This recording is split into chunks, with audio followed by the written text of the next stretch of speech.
23편 말씀입니다. 시편 23편. 우리 1절만 보려고 했는데요. 1절 함께 합독하고 제가 2절, 3절부터 마지막 6절까지는 그래도 한번 천천히 읽어 드려 보겠습니다. 우리 시편 23편 1절 우리 한번 띄워 주시면 1절만 함께 합독하겠습니다. 여호와는 나의 목자시니 내게 부족함이 없으리로다. 아멘. 그리고 2절부터 쭉 이렇게 써 내려가는데요. 그가 나를 푸른 풀밭에 누이시며 쉴 만한 물가로 인도하시는도다. 내 영혼을 소생시키시고 자기 이름을 위하여 의의 길로 인도하시는도다. 내가 사망의 음침한 골짜기로 다닐지라도 해를 두려워하지 않을 것은 주께서 나와 함께 하심이라. 주의 지팡이와 막대기가 나를 안위하시나이다. 주께서 내 원수의 목전에서 내게 상을 차려주시고 기름을 내 머리에 부으셨으니 내 잔이 넘치나이다. 내 평생의 선하심과 인자심이 반드시 나를 따르리니 내가 여호와의 집에 영원히 살리로다. 아멘. 오늘 Father's Day인데요, 모든 아버지들께 하나님의 은혜와 축복하심이 넘쳐나시길 축원을 드립니다. 네, 아버지들뿐만이 아니라 우리 남자분들 다 중요하시죠. 네, 우리 어머니들, 여자분도 중요하시지만 오늘 특별히 Father's Day니까요. 이 오늘 본문 말씀 1절을 보시면 두 개의 문장으로 되어져 있습니다. 여호와는 나의 목자시니, 영어를 보시면은 Lord is my shepherd, 한 문장입니다.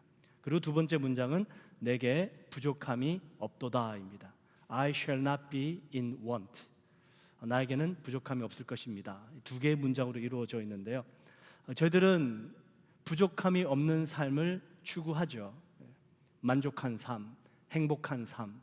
두 번째 문장에 저희들은 사실 많이 초점을 두고 있습니다. 근데 더 중요한 것은 무엇일까요? 여호와는 나의 목자시니. 이게 더 중요합니다. 여호와는 나의 목자가 되시기 때문에 여호와 하나님을 나의 목자로 삼았더니 그 목자 되신 주님께서 나를 공급해 주시고 인도하시고 푸른 초장으로 이끌고 가시더라라는 것이죠. 이게 뭐냐면 주님과의 관계를 의미하거든요. 주님은 나의 목자가 되시고 나는 그분의 어린 양, 믿음의 관계, 신뢰의 관계입니다. 저희들은 세상을 살아가면서 네 가지 종류의 관계를 맺으면서 살아간다고 그래요. 첫 번째 종류의 관계는 조건적인 관계입니다. 이런 관계는 어떤 관계냐면 같은 학교를 다니기 때문에 알게 되는 관계예요. 그리고 비즈니스를 통해서 거래처니까 알게 되는 관계입니다. 뭔가 공통 분모가 있어서 알게 되는 관계를 조건적인 관계, 이렇게 얘기를 해요. 우리 교회 안에서도 그럴 수 있죠. 저희 교회는 그렇게 큰 교회는 아니지만 그렇다고 또 작은 교회는 아닌데요, 아마 서로 같은 교회이기 때문에 알고 계시는 분들이 계실 겁니다. 여러분, 저희들은 이 관계에서 조금 더 발전해야 될 줄 믿습니다.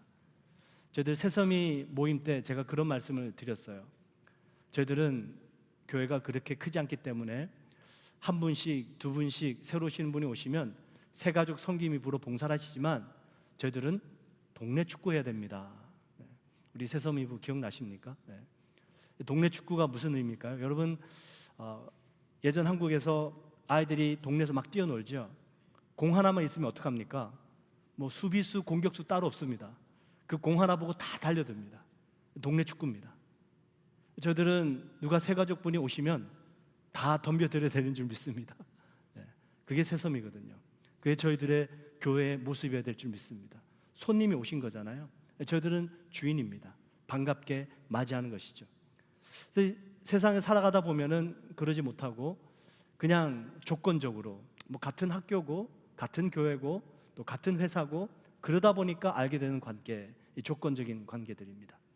두 번째 관계가 있는데요, 일시적 경험의 관계예요.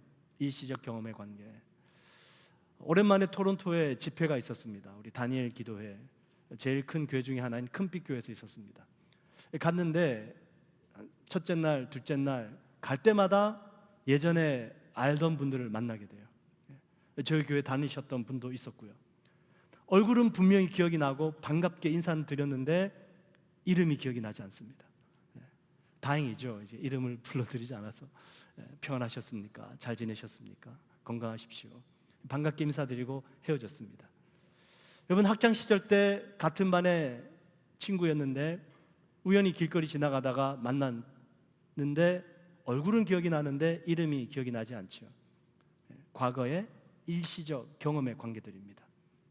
우리가 하나님을 이렇게 만날 수도 있거든요. 한때 내가 열심히 있었어. 한때 열심히 하나님을 섬겨드렸어. 먼 옛날 이야기들입니다. 일시적 경험이었죠. 여러분, 우리가 하나님과의 관계는 항상 현재 진행형이 되어야 될 줄 믿습니다.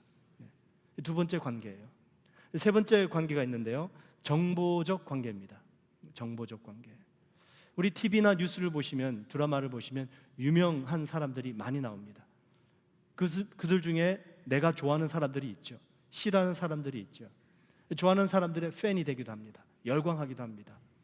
근데 아무리 내가 그 사람을 좋아하고 그 사람을 내 마음에 품고 살아도 그 사람은, 그 유명인은 나를 몰라요. 정보의 관계입니다. 우리 젊은 사람들은 연예인들에 대해서 아주 잘 알고 있습니다. 근데 그 연예인들은 자기의 팬들을 다 몰라요. 정보의 관계죠. 마지막 네 번째 관계가 있는데 그게 뭐냐면 친밀한 관계입니다. 서로 고민도 나누고 기도 제목도 나누고 서로 같이 식사도 하고 아주 친밀한 교제를 나누는 관계가 바로 이 마지막 네 번째 친밀한 관계죠. 이 네 가지 종류의 관계들을 우리가 세상 살아가면서 맺게 되는데요, 하나님과의 관계는 마지막 네 번째 친밀한 관계로 나아가야 됩니다. 과거에 한때 알았던 하나님, 그리고 나는 하나님을 아는데 하나님이 나를 모르신다면 이건 큰 낭패가 되겠죠. 근데 저희들이 신앙생활도 그렇지만 이 세상에서 사람을 만나고 살아가다 보면은 신뢰하는 것이 참 쉽지가 않습니다. 낯선 사람을 만나고 또 세상에서 배신을 당하고 상처를 입다 보면은 누군가를 신뢰한다는 일이 참 쉽지 않게 됩니다. 마음의 문이 닫혀지는 것이죠. 저도 처음에 신앙을 가질 때 나이가 많지는 않았지만 하나님을 믿고 의지한다라는 것이 참 어려웠습니다. 왜냐하면 누군가를 신뢰하고 의지해야 된다는 삶을 살아보질 못했거든요. 믿음은 신뢰거든요. 우리 하나님을 믿는다라는 것은 하나님을 신뢰한다라는 것입니다. 근데 내 삶은 내가 주인이 되어져서 내가 책임지고 살아야 되는데 내 삶을 누군가에게 맡긴다라는 것 자체가 그 대상이 하나님일지라도 이게 쉽게 되질 않습니다. 참 어려웠습니다. 그러다가 삶 속에 문제가 찾아오니까 나 혼자 힘으로 살아갈 수가 없구나. 의지할 곳이 필요하더라고요. 기억이 납니다. 제일 처음 기도를 했을 때, 처음에 기도를 모를 때는요, 그냥 입을 다물고 마음속으로만 기도했었습니다. 근데 입을 열어 처음으로, 난생 처음으로 하나님 아버지께 기도를 드렸어요. 하나님이라는 단어를 내뱉는데 눈물이 나와요. 나 혼자 힘으로 살 수 있었고 내 인생은 내가 책임져야 되는 줄 알았는데 그 하나님을 내가 이제 부르고 있구나. 왜 눈물이 났는지 모르겠지만 그 눈물이 남과 동시에 제 마음속에 아주 딱딱한 껍질 같은 것이 깨어지는 듯한 느낌이었습니다. 그때는 몰랐는데 나중에 신앙생활 하다 보니까 그게 나의 자아였다는 것을 알게 됐습니다. 자아가 깨어지는 것이죠. 이 자아가 굳어 있으면 누군가를 신뢰하는 것이 쉽지 않습니다. 세상에서 상처받고 세상에서 배신당하고 점점 더 내 마음은 굳어져 가는데요, 근데 하나님을 신뢰하고 하나님을 의지하다 보니까 마음이 깨어지고 점점 더 부드러워져 가더라라는 것입니다. 여러분, 이 세상에 어떤 사람도 완벽한 사람 없습니다. 이 세상에 어떤 리더도 완벽한 리더는 없습니다. 이 세상에 어떤 남자도 완벽한 남자 없습니다. 어떤 아버지도 완벽한 아버지 없습니다. 완벽한 사람이 없기 때문에 우리에게는 온전하신 목자가 필요한 줄 믿습니다. 우리 아버지들이, 우리 남자들이 그래서 책임감이 무거워요. 근데 이 책임감 우리가 다 질 수 없습니다. 내가 다 책임질 수 없고 내가 다 완전하게 관리할 수 없습니다. 우리가 반드시 기억해야 되는 것은 나 이 부족함을 채워줄 수 있고 내가 홀로 설 수 없기 때문에 나에게 목자가 필요하구나. 목자가 계신 아버지하고요, 목자가 없는 아버지하고요, 이건 완전히 차원이 다릅니다. 아버지니까 내가 책임져야 돼. 내가 다 책임지지 못하기 때문에 나에게 계신 하나님 아버지가 계시지, 그분이 나의 삶의 목자가 되시지, 그분을 의지하면서 내 가정을 책임지고 내 사업을 책임지고 내 삶을 책임을 지게 되는 것이죠. 목자를 둔 아버지, 얼마나 중요한지 모르겠습니다. 이 세상에는 어떤 완벽한 사람도 없기 때문에 우리 모두에게는 다 목자 되신 하나님이 필요합니다. 골로새서 4장 1절에 이 말씀이 있어요. 상전들아, 의와 공평을 종들에게 베풀지니 너희에게도 하늘에 상전이 계심을 알지어다. 상전입니다. 영어로 보시면 마스터라고 되어 있어요. 리더죠. 상전들아, 리더들아, 하늘에 상전이 계신다. 너희의 리더가 하늘에도 계신다. Your leaders in heaven, your leader in heaven. 천국에도 하늘이 리더가 계신다. 그분이 우리의 목자다라는 것이죠. 그래서 우리는 하늘에 계신 하나님 아버지, 그분을 우리의 목자 삼고 우리가 이 땅을 살아가는 것인데요, 그것을 바로 우리는 롤드십이라고 얘기를 합니다. 리더십 중요하죠. 과연 나의 삶 속에 롤드십이 있는 리더십을 발휘할 것인가, 롤드십이 없는 리더십을 발휘할 것인가, 엄청난 차이입니다. 우리 구약 성경에 보시면 롤드십이 없이 리더십을 발휘했던 인물이 있습니다. 사울 왕입니다. 하나님께서 그를 왕으로, 리더로 세우셨습니다. 근데 이 사울 왕은 자기 위에 하늘에 하나님 아버지가 계신 것을 인정해 드리지 못했습니다. 결국 실패하고 버림받습니다. 사울 왕이에요. 근데 다윗, 오늘 여기 시편 23편을 기록한 다윗은 왕이 됐습니다. 리더였습니다. 그럼에도 자기 위에 하나님 아버지, 롤드가 계시다는 사실을 항상 기억했습니다. 자기가 왕이 된 것도 자기가 잘나서가 아니라 하나님께서 자기를 선택해 주셨고 세우셨기 때문에 왕이 되었다고 고백했습니다. 역대상 14장 2절이에요. 다윗이 여호와께서 자기를 이스라엘의 왕으로 삼으신 줄을 깨달았으니, 하나님께서 자신을 왕으로 삼아 주셨다는 것을 깨달았다. 성경은 분명히 말씀하고 있습니다. 그러니 다윗은 롤드십을 인정해 드린 리더가 된 것이었죠. 여러분, 다윗은 참 많은 산전수전을 겪었습니다. 그 모든 상황 속에 다윗은 하나님의 선하신 목자 되심을 인정해 드렸습니다. 고난 속에서 인정해 드렸고요, 축복 속에서 인정해 드렸고요, 일상생활 속에서도 그 하나님의 선한 목자 되심을 항상 인정해 드렸습니다. 그게 다윗이었습니다. 그래서 오늘은 다윗의 고난 속에서 목자 되심을 인정해 드린 모습 한 가지만 살펴볼 텐데요, 쉽지 않습니다. 고난이 찾아오면 하나님 앞에 불평할 수 있고요, 원망할 수 있고요, 남 탓할 수 있는데 다윗 삶 속에는 그런 모습이 참 보이지 않습니다. 다윗은 하나님을 선한 목자로 항상 기억하고 믿어드렸습니다. 여러분, 다윗의 고난, 사울 왕으로부터 다윗이 한 몇 년 정도 도망을 다녔냐면요, 한 15년 도망 다녔습니다. 다윗이 골리앗을 맨손으로 물리쳤습니다. 자기가 왕이 되고자 물리친 거 아니었습니다. 하나님을 위해서, 자기 나라 이스라엘을 위해서 나가서 싸웠습니다. 근데 그 싸움 이후에 이스라엘 백성들이 다윗을 높이기 시작하죠. 사울 왕은 천천히요, 다윗은 만만이다. 이 소리를 사울 왕이 들었습니다. 마음속에서 시기와 질투심이 일어났습니다. 다윗은 한 번도 자기가 왕이 되고 싶다고 하나님 앞에 기도한 적도 없었습니다. 근데 하나님께서 다윗을 기름 부어서 왕으로 삼으셨습니다. 이 사울 왕이 마음속에 시기와 질투를 품고 다윗을 죽이려고 군대를 동원해서 쫓아다니기 시작합니다. 그 세월이 장작 15년입니다. 도망 다닌 장소 성경을 찾아보시면 베들레헴, 높, 블레셋, 가드, 아둘람, 모압, 헤렛, 엔디게, 바란, 그 중동 근동 지역에 있었던 광야라는 광야는 다 도망 다녔고요. 심지어는 적진까지도 투항했던 적이 있었던 것이 다윗이었습니다. 얼마나 도망갈 곳이 없었으면 블레셋 진영까지 도망까지 갔을까요? 15년 세월을 그렇게 도망 다니며 살았습니다. 발이나 제대로 뻗고 잘 수 있었겠습니까? 여러분, 심리학자들은 이렇게 얘기를 합니다. 이 정도 고난이면 이런 사람은 우울증, 불안장애, 불면증, 강박관념, 분노조절장애, 성격장애, 온갖 장애라는 장애는 다 가질 수 있는 사람이다. 여러분, 저희들이 성경을 읽어봐서 알지만 다윗에게 이런 장애가 발견되시나요? 찾아볼 수가 없습니다.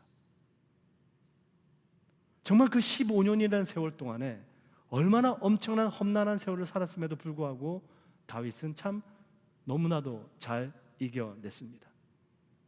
여러분, 저희들 삶 속에 15년이 아니라 1년, 한 달, 한 주 나를 괴롭히는 사람이 내 옆에서 계속 나를 핍박한다면 온전할 수 있겠습니까? 상상도 못할 일입니다. 강박관념 걸립니다. 노이로제 걸립니다. 정신병 걸릴 수밖에 없을 것입니다. 근데 다윗은 그 고난을 이겨냅니다. 승리했습니다. 그 비결이 다른 것 아닙니다. 하나님은 나의 선한 목자십니다. 그거거든요. 이 다윗은 그런 모든 고난의 상황 속에서 여호와 하나님을 선한 목자로 삼고 그분을 온전히 믿고 의지했습니다. 여러분, 저희들이 마음에 상처 입을 때 가장 우리의 심령 가운데 상처가 되는 두 가지 경우가 있는데요. 그게 뭐냐면 거절당할 때와 억울할 때입니다. 나의 존재를 사람들로부터 거절당할 때, 그리고 내가 한 잘못이 아닌데 내가 잘못했다라고 얘기할 때, 거절감과 억울함이에요. 이 두 가지 감정은 우리에게 상당한 데미지를 입힙니다. 이런 마음의 상처를 입고 마음의 아픔이 있을 때 누군가를 탓하게 되는데 그 중에 우리는 권위자에 대해서 마음이 향해 갑니다. 왜 나를 이 지경으로 만들었는가? 왜 나를 도와주지 않는가? 그 대표적인 사람들이 이스라엘 백성들입니다.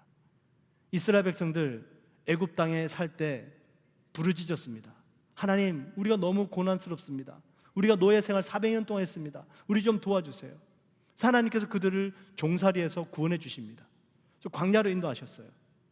그 광야에서 이스라엘 백성들이 다시 모세와 하나님께 불평과 원망을 쏟아놓습니다. 왜 우리 그냥 애굽 땅에 잘 살게 내버려 두지? 왜 우리를 이 험한 광야로 인도하느냐? 그들의 삶 속에 문제가 찾아오니까 권위자를 향해서 대적하고 대항하고 원망합니다. 일반적인 모습들이에요. 여러분, 하나님께서 이스라엘 백성들을 애굽 땅에서 구원해 주신 것이 광야에서 죽이려고 구원하신 것이 아니죠. 저희들은 반드시 기억해야 됩니다. 하나님께서 나를 구원해 주셨다면 우리를 죽는 순간까지 반드시 인도해 가실 것을 믿습니다. 하나님께서 나를 죽이시려면 벌써 죽이셨지, 그 애굽 땅에서 왜 구원해 주셨겠습니까? 이스라엘 백성을 구원하신 하나님께서는 그들을 가나안 땅으로 인도하시기 위해서 구원해 주셨습니다. 이 놀라운 하나님의 은혜를 이스라엘 백성들은 깨닫지 못했습니다. 광야를 지나가면서 계속 불평하고 원망했던 것이죠.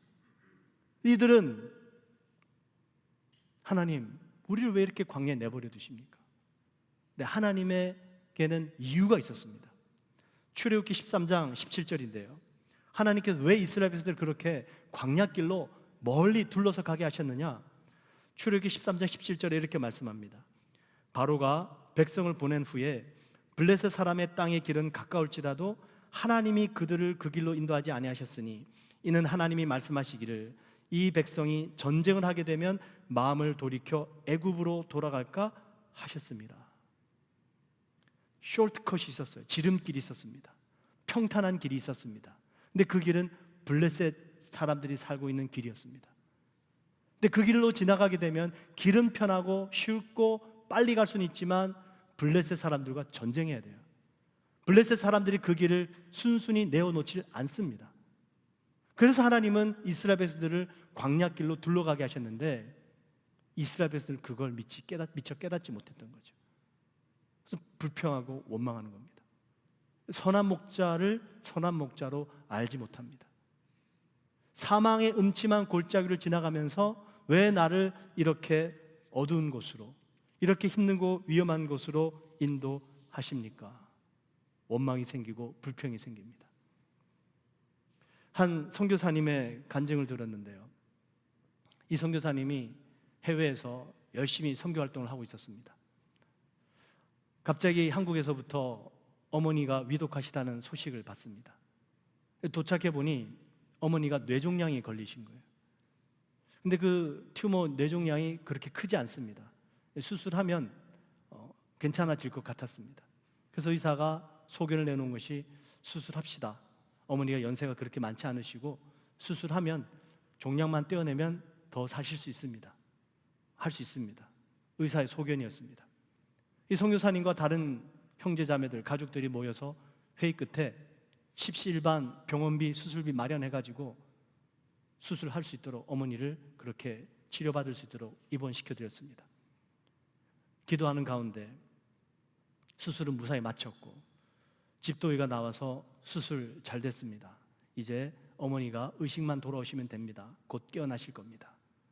이 집도의가 수술 성공했습니다. 이제 어머니가 의식에서 깨어나실 것입니다. 기다리십시다. 가족들이 다 기뻐하고 좋아했습니다. 이제 그제서야 서로 식사도 하고 좀 편하게 잠도 자고 했던 것이죠. 근데 어머니가 깨어나질 않으십니다. 하루 이틀 깨어나시길 기다렸는데 어머니가 깨어나질 않습니다. 그리고 바로 며칠 뒤 어머니의 사망 판정이 났습니다. 의료사고가 난 거예요. 이 간호사가 뭘 잘못 투약을 했는지 이게 의료사고로 그만 어머니가 돌아가 버렸습니다. 가족들이 깜짝 놀랐죠. 분명히 의사가 수술 잘 됐고 성공했고 괜찮다고 했는데 이게 의료사고입니다. 가만히 있을 수가 없는 것이죠. 가족들이 전부 분이 났습니다. 화가 났습니다. 이 선교사님도 너무 속상하고 화가 났습니다. 그래서 우리 소송하자. 그리고 실제로 변호사를 사서 상담하고 병원을 상대로 소송을 시작했습니다. 이 선교사님이 새벽에 기도를 하는데 하나님께서 말씀을 하나 생각나게 하시더랍니다. 마태복음 10장 29절 말씀인데요, 참새 2마리가 한 아사리온에 팔리지 않느냐? 그러나 너희 아버지께서 허락하지 아니하시면 그 하나도 땅에 떨어지지 아니하리라. 하나님께서 저 참새보다 우리를 더 귀하게 여기시는데, 더 귀하게 여기시는 그 하나님께서 허락하지 아니하시면 그 한 마리도 떨어지지 않는다 말씀하십니다. 우리는 우리 생각에 내가 참새를 잡아서 내가 참새를 사고 판다고 생각했는데 하나님은 그게 아니세요. 내가 참새를 잡아서 내가 참새를 사고 팔고 먹는 것이 아니라 하나님의 허락하심 때문에 그 참새가 떨어진다는 것이죠. 인간적인 눈으로 보면 의료사고고 누군가의 실수였습니다. 근데 하나님께서 이 말씀을 생각나게 하시니까, 그러면 하나님께서 허락하신 것인가? 그 말씀이 이 선교사님에게는 전환점이 되었습니다. 그래서 가족들과 회의를 해서 고소를 취해야 하고요, 하나님이 허락하신 것이라면 이 어머니의 죽음마저도 어쩌면 하나님께서 선하신 역사로 행하지 않으실까? 여러분, 우리는 종종 이렇게 생각합니다. 사망의 음침한 골짜기를 지나가는데 하나님이 선한 목자시라면 왜 나로 하여금 사망의 음침한 골짜기로 지나가게 하십니까? 이 생각이 먼저 들죠. 근데 다윗은 시편 23편을 기록하면서 여호와는 나의 목자시니 내게 부족함이 없습니다. 그 목자는 선한 목자다라는 얘기입니다. 그래서 내가 믿는 하나님은 선한 목자가 되시기 때문에 비록 내가 사망의 음침한 골짜기를 지나갈지라도 라고 고백합니다.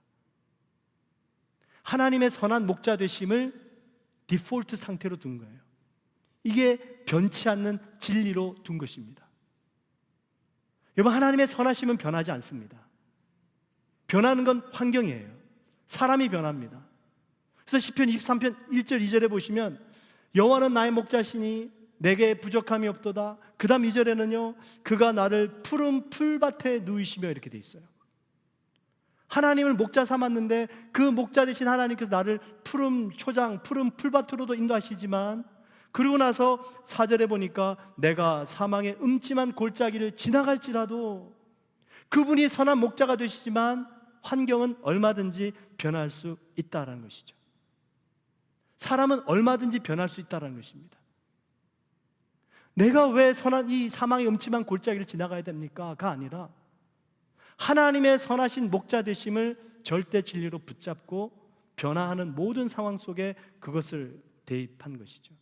그랬더니 그 선하신 목자는 나를 푸른 초장으로 인도하실 때도 있고, 때로는 어떤 이유에서든지 나를 사망의 음침한 골짜기로 다니게 하실 때도 있구나.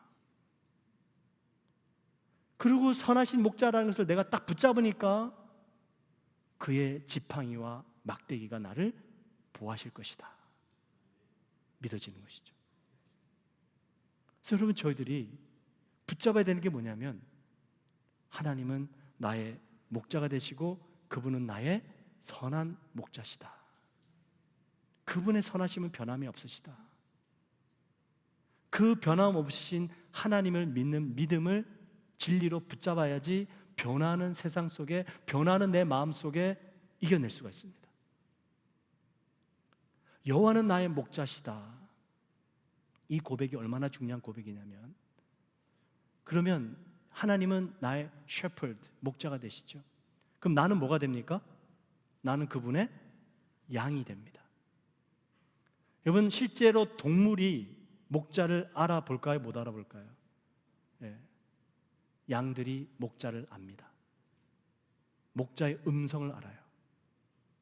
그래서 예수님께서 내 양은 내 음성을 듣는다 말씀하십니다. 그리고 목자는 당연히 자기의 양을 압니다. 양을 치지 않는 사람들은 그냥 보면 다 똑같은 양 같은데요, 다 똑같은 흰색이고 털이 있는데 목자는 자기의 양을 하나씩 하나씩 다 안다고 그럽니다. 여쭤볼게요. 뭐가 더 중요할까요? 양이 목자를 아는 것이 중요할까요? 목자가 양을 아는 것이 중요할까요? 둘 다 중요한데요, 목자가 양을 알아야 됩니다.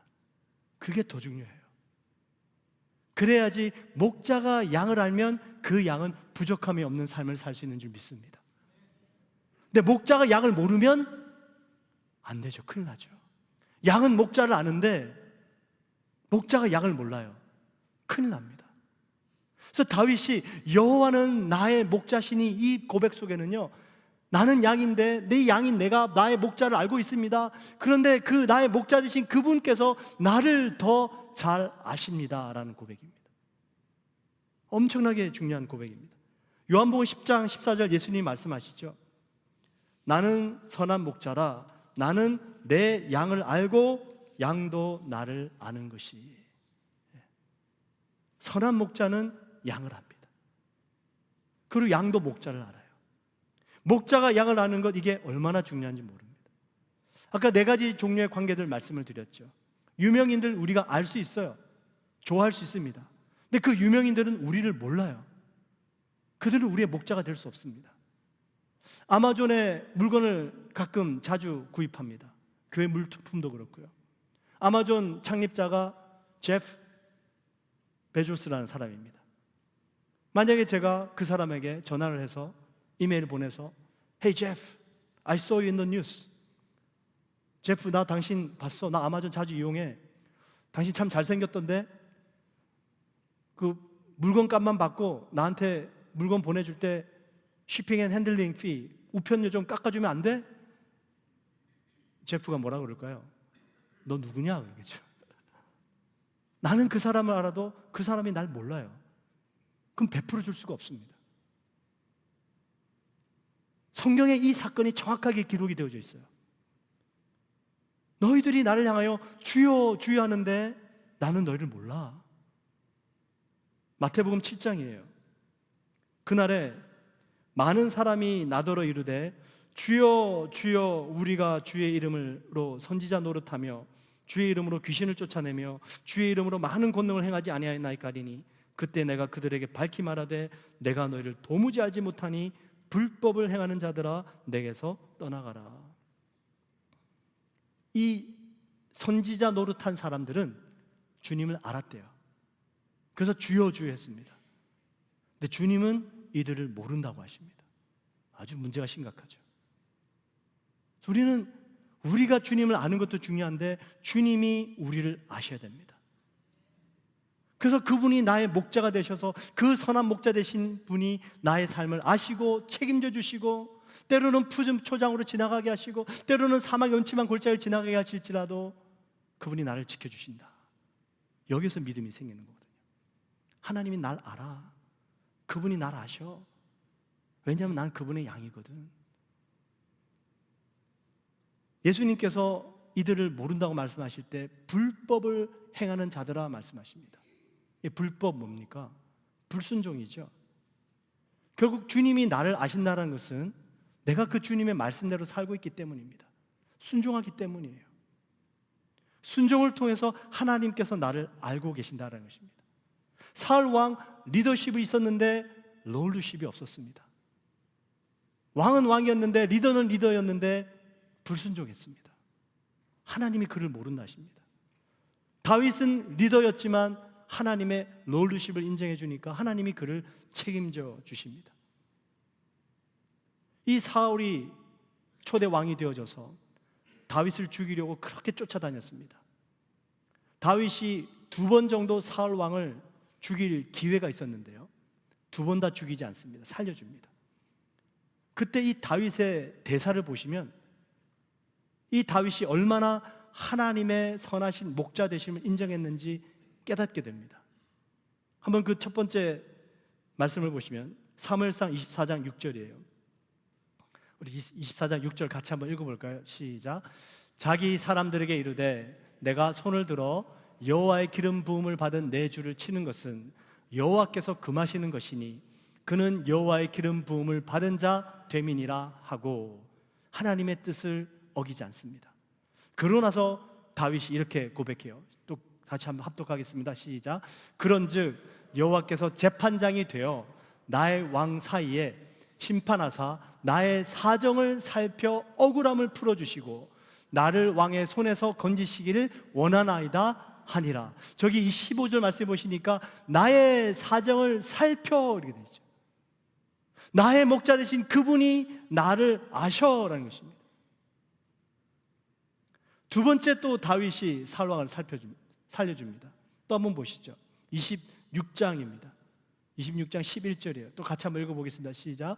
내가 손을 들어 여호와의 기름 부음 받은 자를 치는 것을 여호와께서 금하시나니 너는 그의 머리 곁에 있는 창과 물병만 가지고 가자 하고 밑에 부하에게 죽이려고 하는 부하에게 죽이지 마라.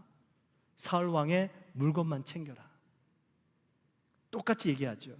하나님이 기뻐하시지 않는 일이다. 하나님이 금하시는 일이다. 그리고 사무엘상 26장 23절 또 합독하겠습니다. 시작.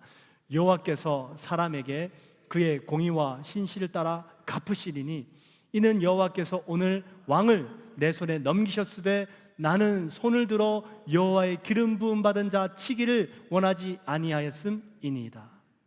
여러분, 2번씩이나 저런 일이 있으면 야, 하나님께서 나에게 주신 기회인가 보다 생각할 수 있습니다. 환경을 따라 하나님의 뜻을 해석하지 않고 말씀을 따라 하나님의 뜻을 다윗은 해석합니다. 그리고 사울 왕을 죽이지 않습니다. 그리고 다윗은 고백한 것이 여호와께서 나에게 갚아주실 것이다. 하나님께서 자기가 하는 그 모든 선한 일을 보고 계시고 알고 계신다는 것이죠. 이 믿음입니다. 여호와는 나의 선하신 목자시니 그분이 나를 아십니다. 그분이 나를 아시기 때문에 나는 부족함이 없습니다. 리더십 위에 롤러십이죠. 이 세상에 완벽한 리더는 없습니다. 우리 모두는 다 연약하고 부족하고 넘어지고 쓰러집니다. 그래서 주님이 필요한 것이고, 그래서 그분을 목자로 삼는 것입니다. 목자가 계신 아버지들이 되시고, 목자가 계신 리더들이 되시고, 목자가 계신 남자들이 되시고, 목자가 되신 그리스도인이 되시길 축원을 드립니다. 그랬더니 하나님께서 부족함이 없게 해주신대요. 여러분, 부족함이 없다, 이 말씀을 조금 묵상해 보니까요, 하루에 몇 끼 드시면 부족함이 없으십니까? 10끼 정도 드셔야 되나요? 아니죠. 3끼 정도면 되지 않습니까? 3끼면 충분하죠. 우리가 아무리 돈이 많아도 10끼 먹지 않습니다. 3끼만 먹습니다. 부족함이 없습니다. 그 이상을 꿈꾸는 건 욕심이죠. 어쩌면 하나님을 선한 목자로 삼고 있는데 내 마음이 채워지지 않는 이유는 내 안에 있는 욕심 때문에. 어떤 나라에 가면 잔을 주는데요, 술잔을 주는데 그 술잔 밑에 접시도 받쳐준대요. 그리고 술잔이 넘치도록 부어준답니다. 그리고 잔을 비우고 나면 그 밑에 받쳐진 접시에 있는 것도 또 부어서 마신대요. 우리 하나님이 우리의 목자가 되시면 부족함이 없는 정도가 아니라 잔이 넘치게 하십니다. 그게 시편 23편 5절에 있어요. 제가 읽어드릴게요. 주께서 내 원수의 목전에서 내게 상을 차려 주시고, 원수는 나를 죽이려고 그러겠죠. 근데 상을 베풀어 주십니다. 상 차려 주셔서 식사하게 하십니다. 밥 먹으라고 해주십니다. 승리케 하신다는 것이죠. 원수 앞에서 구원해 주신다는 것이에요.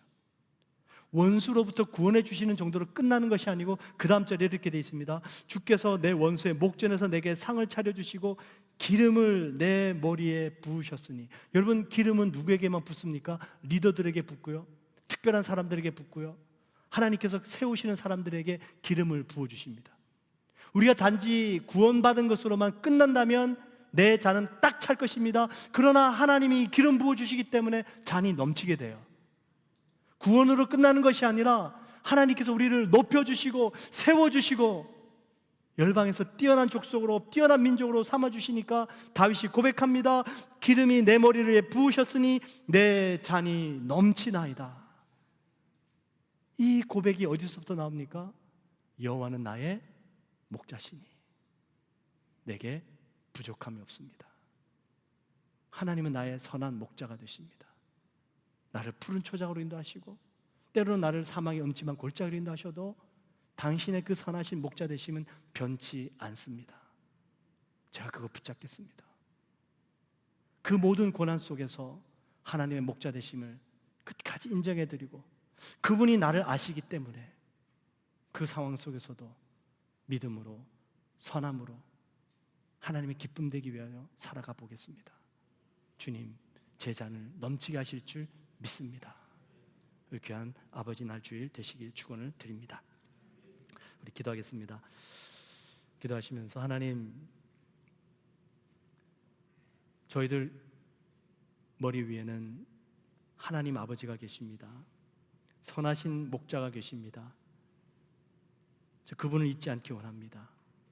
사망의 음침한 골짜기를 지나가기 때문에 하나님의 선하심이 변화되는 것이 아니라 사망의 음침한 골짜기를 지나갈지라도 우리 주님은 여전히 선하십니다. 그 주님을 믿어드렸더니 우리의 삶 속에 하나님의 보호하심과 우리의 잔을 넘치게 하시는 하나님의 축복하심이 넘치게 될 줄 믿습니다. 우리가 참 주일 청하시고 기도하겠습니다.